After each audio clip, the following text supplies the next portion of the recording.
The only way we can ever hear our intuition is when we lower the volume in our mind.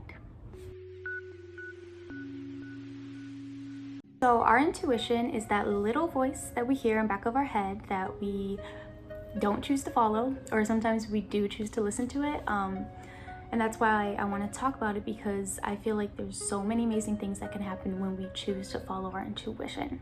Sometimes I say it's like a gut feeling or almost like a sixth sense.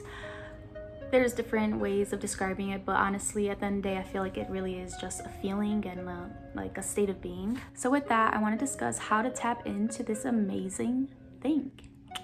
From my experience, I feel like I've only ever became more intuitive when I first confronted those blockages, like fear, resentment, worry, all of those things that cloud our intuition. So if you're not familiar with shadow work or just self-healing, I recommend any practices that allow you to confront such things in your mind that are controlling your life essentially, and learning to let that go.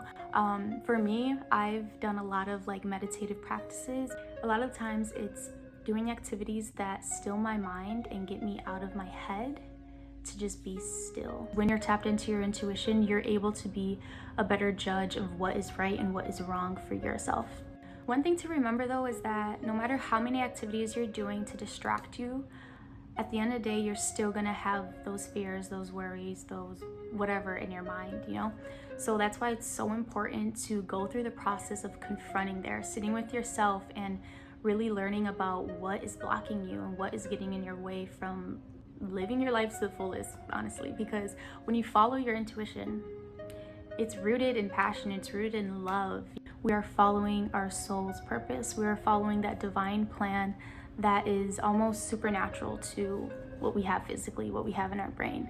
For example, let's say I've had past experiences with heartbreak. So every time I get in the position of seeing someone that's romantically interested in me, my brain wants to protect me and wants to run away and wants to not open up and not follow what could possibly be amazing. A lot of times, because we're so blocked and so blinded, we don't really see the truth of who is in front of us. When we're able to still and calm our mind, our intuition is a better judge of who we have in front of us. And I know there's been many times for me and for many people I know where they're like, I knew it. My instincts were telling me something, but I didn't follow it. I knew I should have done something else. But at the same time, when you're in those positions and you're reflecting on that, you got to be so kind to yourself, because we need those things to learn and to grow. Whether you believe in intuition, whether you don't, I still recommend taking this kind of approach to your life. A lot of the times when you're able to be more lighthearted, able to just see life as a game,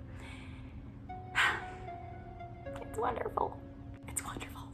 Tap in, do what you gotta do. So if you know somebody that is in their head a lot, feel free to share this video with them and let them reach out to me or something. If you have any questions or have any comments about this, feel free to leave a comment, or even connect with me on Instagram, like any of that.